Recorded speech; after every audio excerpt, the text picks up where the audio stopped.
మీ business ఏదైనా మీ ఊర్లో promotion చేయాలంటే అది సుమన్ టీవీతోనే సాధ్యం. ఇప్పుడే సంప్రదించండి.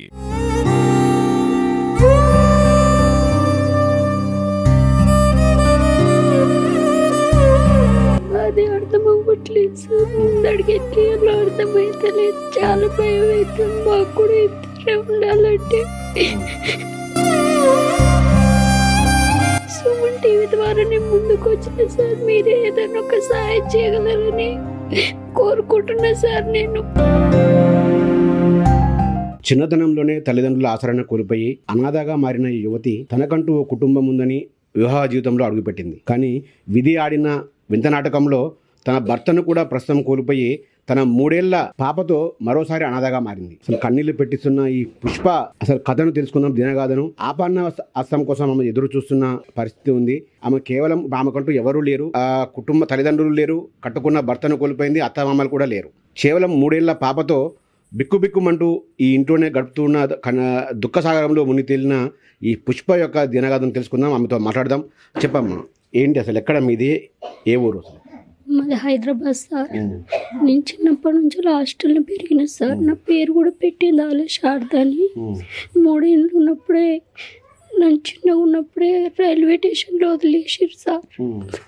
ఆ తర్వాత ఎవరికి దొరికిందో తెలియదు. వాళ్ళు వెళ్ళి పెంచుకోరు సార్. ఆ తర్వాత మ్యారేజ్ చేసి ఇచ్చిర్రు.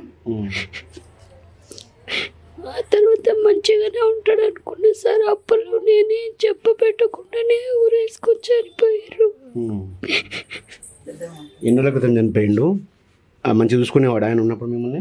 మంచిగానే చూసుకునేవాళ్ళు సార్. ఎందుకని అమ్మ అప్పుడు అసలు అది చెప్పలేదు సార్. నాకు ఎప్పుడు అడిగినా కానీ ఒకటి ఉందని తెలిసే గుండె చనిపోతామని చెప్పాడు సార్. అంతకు మించి నాకేం చెప్పలేరు. ఎట్లా మరి పాపని పాపకు పాలు ఎక్కడ తప్పిస్తున్నావు? అన్నం భోజనం ఎట్లా? ఇంట్లో ఖర్చులు మీకు ఎట్లా ఎట్లా ఎట్లా అనిపిస్తుంది? బాధ అనిపించట్లేదా? ఇబ్బంది పడట్లేదు? ఎక్కువ వరకు అయితే ఇప్పుడు నా దగ్గర ఎక్కువ ఉండట్లేదు సార్. బాగా మా ఆయన చనిపోయిన నుంచి చాలా భయపడుతుంది పాప. మా వదిన వాళ్ళ దగ్గర, మా పెద్ద వాళ్ళ దగ్గర ఉంటుంది ఇప్పుడు. ఇప్పుడు మరి భవిష్యత్తు ఎట్లా ఉండబోతుందమ్మా? మీరు పాప, అత్త మామ లేరు, నీ భర్త చనిపోయాడు, మీ అంటూ అనాథవు. నువ్వు రైల్వే స్టేషన్లో దొరికితే అనాథాశ్రమంలో చేర్పించి పెరిగినావు. ఎట్లా మరి భవిష్యత్తు ఏం చేయాలనుకుంటున్నావు? ఎట్లా?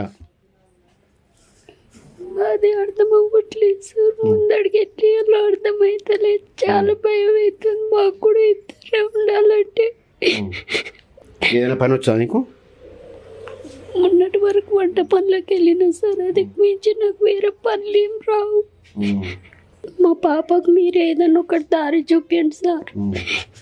ఎందుకంటే నేను ఇప్పుడు బయటికి వెళ్ళలేదు సార్. అందుకే మీరు ఏదైనా ఒక దారి చూపించండి సార్. పాపకి ఏదైనా ఒక సాయం మీరు చేస్తారని నేను సుమన్ టీవీ ద్వారా నేను ముందుకు వచ్చిన సార్. మీరే ఏదైనా ఒక సాయం చేయగలరని కోరుకుంటున్నా సార్. నేను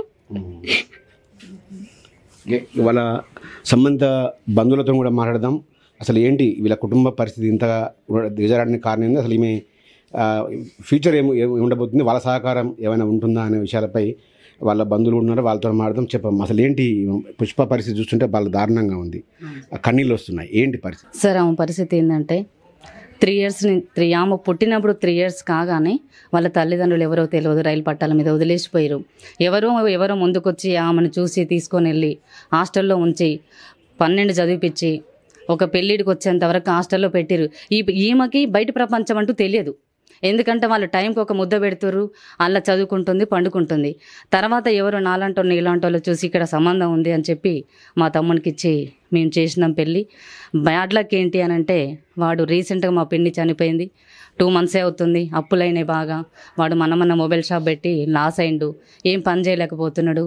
బట్ ఏంటంటే వాళ్ళ అమ్మ అంటే చాలా ఇష్టం.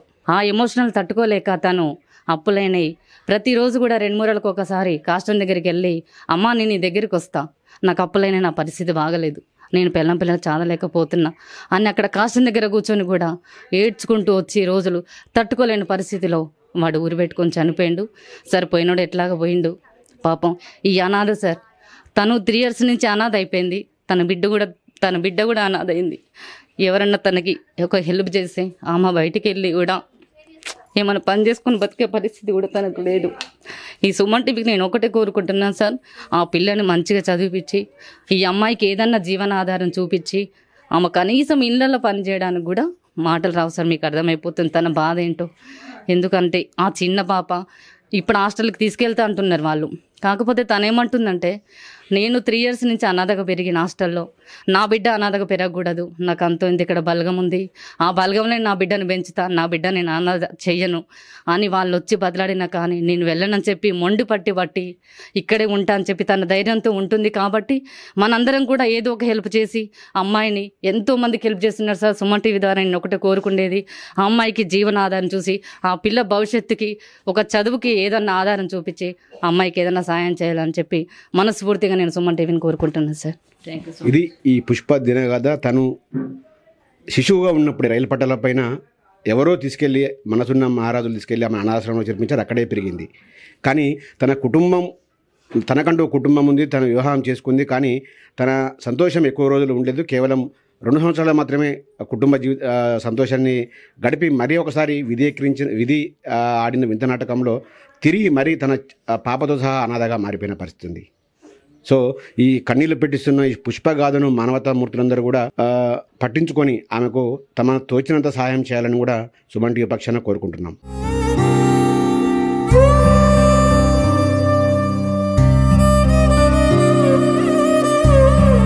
అది అర్థం అవ్వట్లేదు సార్. ముందడిగెట్టి అలా అర్థమైతలేదు. చాలా భయం అవుతుంది మాకు కూడా ఇద్దరే ఉండాలంటే. సుమన్ టీవీ ద్వారా నేను ముందుకు వచ్చిన సార్. మీరే ఏదైనా ఒక సహాయం చేయగలరని కోరుకుంటున్నా సార్ నేను.